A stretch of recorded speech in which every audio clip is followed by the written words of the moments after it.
और इस वक्त एक बड़ी खबर आ रही है। प्रधानमंत्री की मीटिंग में ममता बनर्जी के लेट पहुंचने पर सियासी तकरार बढ़ गया है। बीजेपी ने ममता पर लगाया है अपमान करने का आरोप। आपको बता दें, मध्य प्रदेश के मुख्यमंत्री शिवराज सिंह चौहान ने ममता बनर्जी पर हमला बोला है और कहा कि दीदी का आचरण बंगाल के लोगों का अपमान है।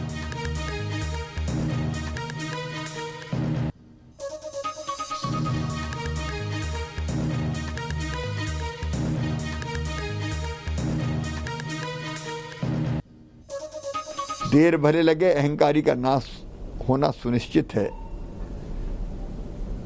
मोदी जी भारत के प्रधानमंत्री हैं, उनके पीछे देश चलता है। तो वो अगर पश्चिम बंगाल गए थे तो वहां जनता के कल्याण के लिए गए थे, तूफान पीड़ित भाई और बहनों का हालचाल जानने गए थे। उस समय किसी मुख्यमंत्री का ऐसा बर्ताव करना यह पश्चिम बंगाल की जनता का अपमान है। मैं भी कई वर्षों से मुख्यमंत्री हूं। जब श्री मनमोहन सिंह जी प्रधानमंत्री थे, मैं लगभग 9 साल उनके साथ मुख्यमंत्री रहा। हमने कभी उनके सम्मान पर आंच नहीं आने दी।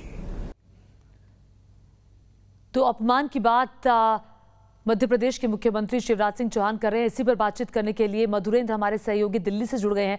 तापस सेन गुप्ता कोलकाता से हमारे साथ जुड़ गए हैं। सबसे पहले मधुरेंद्र, आपके पास आना चाहूंगी। कल जो कुछ भी हुआ पश्चिम बंगाल में, अब उसका सीधा असर दिल्ली में दिखाई दे रहा है, क्योंकि मुख्य सचिव को दिल्ली रिपोर्ट किया गया है, उनको तलब किया गया है, जिनका एक्सटेंशन ममता बनर्जी ने किया था 3-4 महीनों के लिए। सवाल ये खड़ा होता है कि आपकी सियासत अपनी जगह है और जब आप मुख्यमंत्री हैं तो प्रोटोकॉल को आपको निभाना पड़ता है। शायद इसमें फर्क ममता बनर्जी नहीं कर पाई। कितनी गहमा गहमी दिल्ली में कल की घटना को लेकर?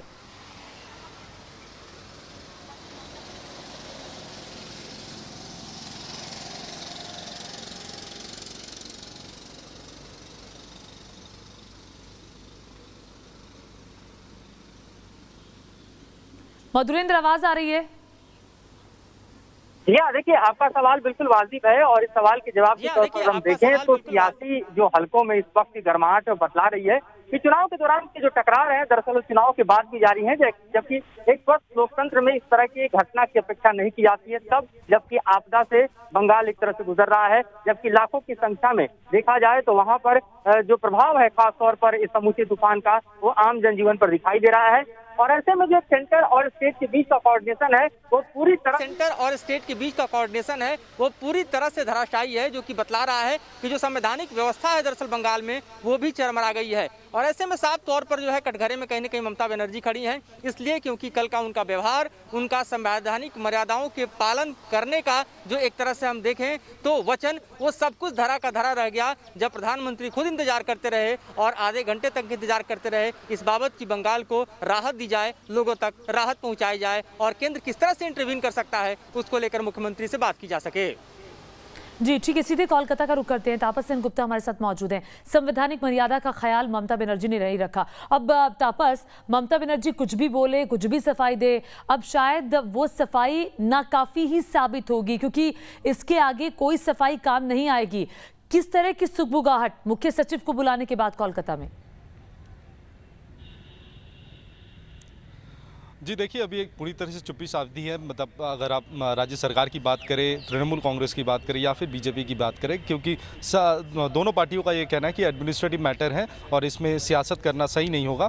तो उम्मीद जता रहे कि 3 बजे तक मुख्यमंत्री ममता बनर्जी वो एक प्रेस कॉन्फ्रेंस करेंगी और शायद इस बात का जिक्र वो कर सकती है। लेकिन जो चिट्ठी कल आया, उस चिट्ठी में बाकायदा सिर्फ ये इतना लिखा हुआ था कि मुख्य सचिव आलापन बंदोपाध्याय को नॉर्थ ब्लॉक में सुबह 10 बजे 31 मई को मौजूद होना है, रिपोर्ट करना है वहां पर। अब सवाल जो यहां पर अटकलें लगाई जा रही है कि 31 मई 2021 को आलापन बंदोपाध्याय का रिटायरमेंट का दिन था, लेकिन पिछले हफ्ते एक रिक्वेस्ट भेजा गया था राज्य सरकार से सेंटर के पास कि मुख्य सचिव का 3 महीने का एक्सटेंशन करवाया जाए, क्योंकि कोविड मैनेजमेंट और दूसरा डिजास्टर मैनेजमेंट, ये जो साइक्लोन के बाद डिजास्टर मैनेजमेंट, तो वो पूरा देख रेख खुद कर रहे थे आलापन बंदोपाध्याय, तो उनका होना ज़रूरी है। और तुरंत 4 दिन पहले इनका एक्सटेंशन 3 महीने का बढ़ा दिया गया गया। अब सवाल ये उठाया जा रहा है कि अगर कोविड मैनेजमेंट और डिजास्टर मैनेजमेंट के वजह से ही सेंटर ने इनका 3 महीने का एक्सटेंशन किया था, तो फिर उन्हें दिल्ली क्यों बुलाया जा रहा है, राज्य से क्यों हटाने की कोशिश की जा रही है। तो अब ये इसका जवाब शायद सेंट्रल गवर्नमेंट को देना पड़ेगा, लेकिन मुख्यमंत्री क्या कुछ कहती हैं वो देखना पड़ेगा। क्योंकि साथ में हम थोड़ा पीछे जाए, राजीव कुमार के समय 2 साल पहले राजीव कुमार के समय भी जब सेंटर और स्टेट के बीच एक संपर्क खराब होता दिख रहा था, तो राजीव कुमार को तुरंत होम मिनिस्ट्री में रिपोर्ट करने के लिए कहा गया था, लेकिन राज्य सरकार ने उनको रिलीव नहीं किया था। लेकिन इस बार आलापन बंदोपाध्याय के इस मामले में क्या राज्य सरकार का रवैया वैसा ही रहेगा या राज्य सरकार उनको रिलीज करेगी, इसके लिए थोड़ा इंतजार हमें करना पड़ेगा। लेकिन बहुत हद तक हम कह सकते हैं कि आलापन बंदोपाध्याय यानी मुख्य सचिव को राज्य सरकार की तरफ से इस समय रिलीव शायद नहीं किया जा सकता। उसका स्पष्टीकरण तभी होगा जब ममता बनर्जी एक्सटेंशन करने के बाद क्यों बुला लिया गया, तमाम तरह की राजनीति यहाँ पर भी दिखाई दे रही है। आप हमारे साथ तापस बने रहिए। इस वक्त एक बड़ी खबर आ रही है, केंद्र सरकार द्वारा यास तूफान के बाद राहत पैकेज में टीएमसी नेताओं द्वारा बंदरबाट का आरोप लगाए। भाजपा प्रदेश अध्यक्ष दिलीप घोष ने यह आरोप लगाया है। उन्होंने कहा कि पीएम ने यहां का दौरा करके स्थिति पर नजर रखी है और हर तरह की मदद भी कर रहे हैं, लेकिन बंगाल में हर राहत काम में टीएमसी के नेता अपने तरीके से अपने पसंद के लोगों को सामान दे रहे हैं। तापस, ये इस आरोप में कितना दम है जो दिलीप घोष लगा रहे हैं? जी देखिए, कुछ इलाकों में ऐसी खबरें आई हैं, खास कोलकाता के भवानीपुर में ही ऐसा आरोप देखने को मिला, क्योंकि जहां पर पानी भरा हुआ था। रुद्रनील घोष जो टीएमसी के उम्मीदवार थे भवानीपुर से, वो कल गए थे वहां पर कुछ सामग्री देने के लिए लोगों को, लेकिन उन्हें रोका गया तृणमूल कांग्रेस की तरफ से, यह आरोप लगाया गया। और कुछ इलाकों में ऐसी खबरें आ रही हैं, हालांकि बीजेपी की तरफ से बयान तो दिया गया, लेकिन तृणमूल की तरफ से कोई ऐसी टिप्पणी नहीं दी गई। लेकिन मुख्यमंत्री ने कल बतौर साफ कर दिया कि जो भी रिलीफ मटेरियल है वो सीधा सरकार के तरफ से एक रिलीफ कैंप बनाया जाएगा हर गांव में, उस रिलीफ कैंप से डिस्ट्रीब्यूट किया जाएगा। उससे पहले किनके घर में क्या नुकसान हुआ उसको लेकर एक एप्लीकेशन देना पड़ेगा सरकार को। उसके बाद और पैसा जो जाएगा वो पैसा पूरा डायरेक्ट बेनिफिशियरी ट्रांसफर होगा, डीबीटी उनके बैंक अकाउंट में चला जाएगा सीधी तरह। पिछले बार अम्फान में जिस तरह से हमने करप्शन देखा था, जिस तरह से तृणमूल कांग्रेस के नेता मंत्रियों पर आरोप लगे थे कि लोगों के रिलीफ मटेरियल को लेकर वो सियासत कर रहे हैं, इस बार वो ना हो, इसको लेकर सचेत है। लेकिन उसके बावजूद भी कुछ जगहों से ऐसी खबरें आ रही है कि तृणमूल कांग्रेस बीजेपी या और लोगों को रोक रही है रिलीफ इसमें हिस्सा लेने के लिए। ठीक है मधुरेंद्र, अभी जब मैं तापस से पूछ रही थी कि क्या अल्पन बंदोपाध्याय हैं, क्या अब ममता बनर्जी उनको रिलीज करेगी, क्योंकि उनको दिल्ली तलब करने के लिए कहा गया है और 3 महीने के लिए एक्सटेंशन अभी 3-4 दिन पहले ही उनका बढ़ाया गया था। ऐसे में अगर पश्चिम बंगाल की मुख्यमंत्री की तरफ से उनको नहीं छोड़ा जाता है तो क्या स्थिति, किस तरह की स्थिति उत्पन्न हो सकती है और क्या हो सकता है? देखिए, फिलहाल की स्थिति में केंद्र ने डीओपीटी उनको तलब किया है और जाहिर तौर पर अब जो एक तरह से जिम्मेदारी बनती है राज्य सरकार की कि वो कब तक उन्हें रिलीव करती है। लेकिन समूचे घटनाक्रम में पहला बलि का बकरा अगर कोई बनता दिखाई दे रहा है तो अल्पन बंदोपाध्याय हैं, जो कि चीफ सेक्रेटरी हैं वेस्ट बंगाल के।